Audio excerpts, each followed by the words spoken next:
کی ابتدا کہاں سے ہوتی ہے اور انتہا کیا ہوتی ہے؟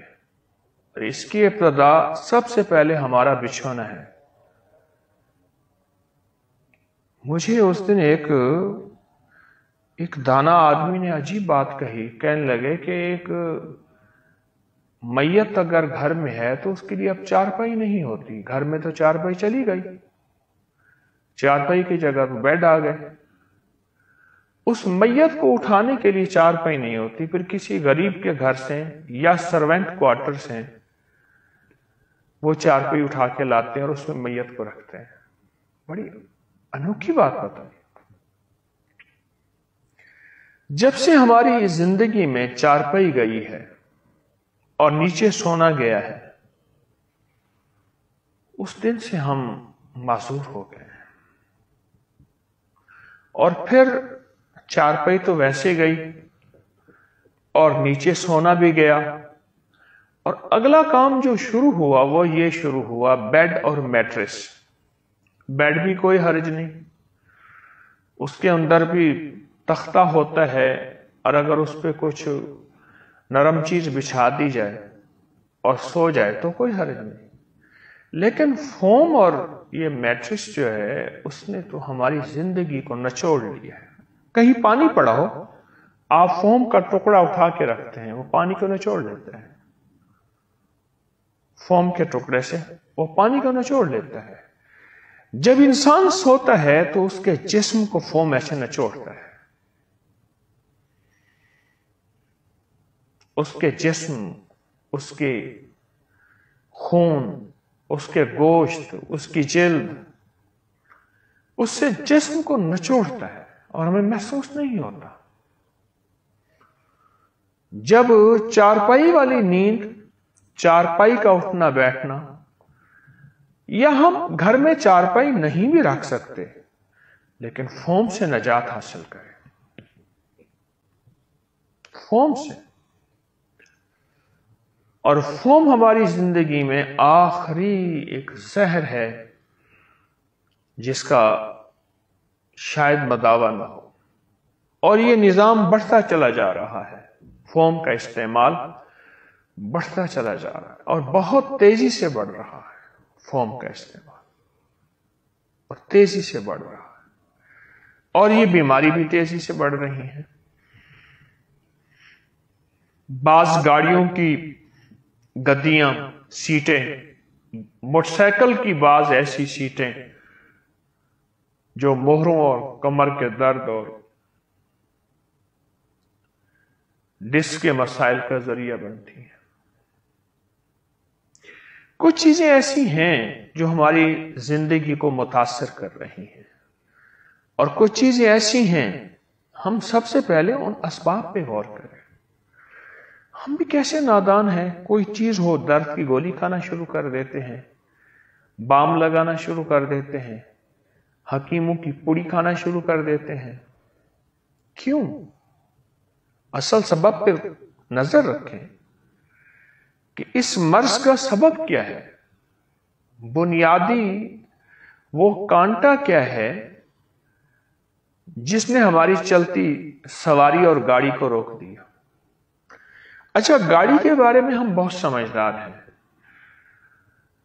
اگر اس میں کیل چپ گیا ٹائر میں تو ٹائر میں سے وہ کیل نکلواتے ہیں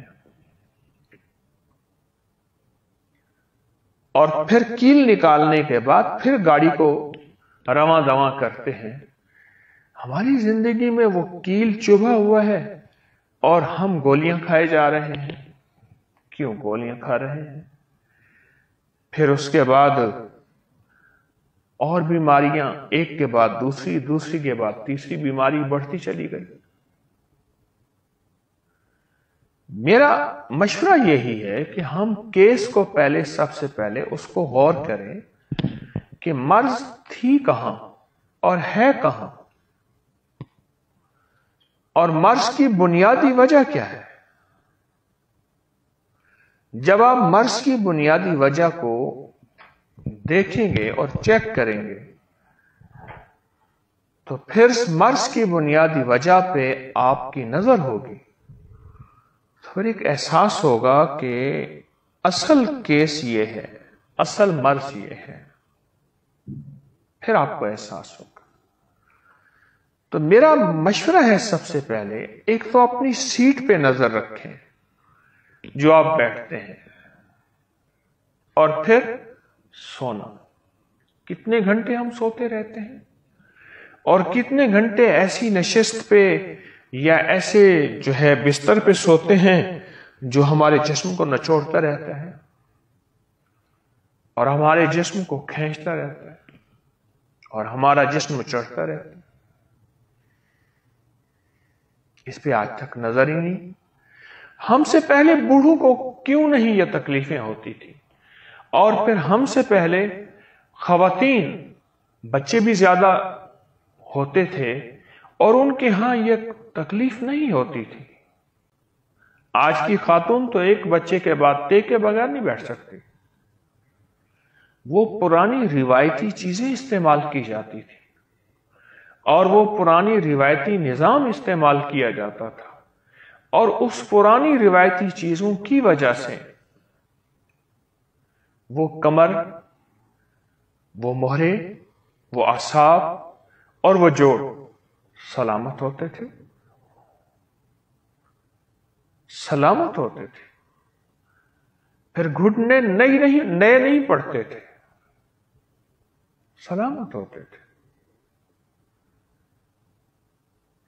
تو میری درخواست ہے اور میرا مشورہ ہے، سب سے پہلے ہم اپنے اٹھنے بیٹھنے کی نشست کو بے توجہ کریں۔ ہمارا طرز انداز بیٹھنے کا کیا ہے، طرز اور انداز بیٹھنے کا کیا ہے، ہمارے سونے میں ہماری کمر کے نیچے کیا ہے۔ گھنٹوں ہم سوئیں گے، اور پھر اگلا ظلم جو ہوتا ہے وہ ہے ریوالونگ چیئر، گھومنے والی کرسی، اور اس کے اندر آخری درجے کے فوم اور دنیا کی آخری میٹیریل لگا ہوتا ہے جو آگ بناتا ہے۔ ریوالونگ چیئر سے بہت زیادہ کمر، جوڑوں اور پٹھوں کے مسائل، حد سے زیادہ ریوالونگ چیئر سے، اور ویسے مسائل ہوتے ہیں جو انسان سمجھتا ہی نہیں ہے۔ ایک صاحب کو سمجھ نہیں آ رہی تھی اس بات کی، میں نے اس سے کہا، میں نے کیسا کر فوم کو کاٹ کے نہ اس کی پٹی کسی جسم کے حصے پہ باندھ لے، جیسے پٹی باندھتے ہیں، زور سے باندھ لے اور 3 دن باندھے رکھ، 3 دن کے بعد مجھے بتانا۔ اس نے فوم کی شیٹ لی، اپنے جسم میں باندھی، غالباً اس نے ٹانگ میں باندھی، اور 3 دن باندھے رکھ۔ 3 دن کے بعد میں نے کہا میرے سامنے آ کے پٹی کھولنا۔ میرے سامنے آیا، پٹی کھولی، تو میں نے کہا اس فوم کو اب تم دیکھو کہ اس میں کوئی تیل ہے، اور اس حصے کو دیکھو جہاں تو نے باندھا تھا۔ آپ یقین جانیے اس حصے کا رنگ بدل گیا، وہ ایسا پیلا ہو گیا جیسے اس میں سے خون اور ہر چیز نچوڑ گئی ہے، بالکل ختم ہو گئی۔ اور کوئی 1.5 مہینے کے بعد جا کے اس جسم کا حصہ اپنی اصلی حالت میں آیا، اور اس نے فوم کو چیک کیا تو اس فوم نے جسم کے خون اور چربی اور جلد کا سارا نچوڑ لیا تھا، سب کچھ نچوڑ کے اس نے اپنے اندر ڈال لیا تھا اور سارا کچھ جسم سے کھینچ لیا تھا۔ جتنی خوبصورت بیڈ شیٹیں بچھانی ہیں بچھا لیں، اوپر جتنا خوبصورت پھولدار جو ہے نظام بنانا ہے بنا لیں، پر فوم اپنا اثر رکھتا ہے، فوم اپنا اثر رکھتا ہے۔ ہم نے بہت دیر نشست پہ بیٹھنا ہے۔ اگر آپ کے پاس ریوالونگ چیئر ہے، کوئی فوم سے بھری کرسی ہے، تو اس پہ بیٹھنا ہے، اور یہی سے بواسیر ہوتی ہے اور اسی سے قبض ہوتی ہے۔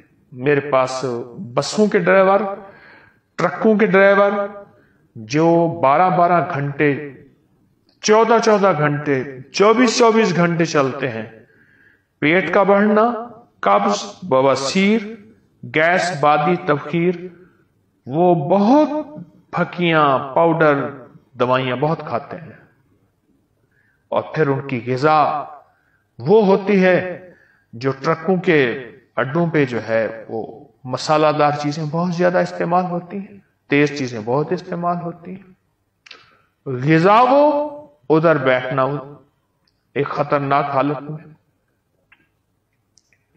بعض عقل مند آدمی آپ نے دیکھے ہوں گے، وہ سیٹوں کے اوپر جو ہے بید کی ایک شیٹ ڈال دیتے ہیں، بید، اور بید وہ ہو جو بانس کا ہو، خالص ہو، یہ ذہن نشین رکھیں، ورنہ ایک اس آپ اوپر شیٹ ایسی ڈالتے ہیں وہ بھی پلاسٹک کی ہوتی ہے، ربڑ کی ہوتی ہے، زہر کے اوپر زہر۔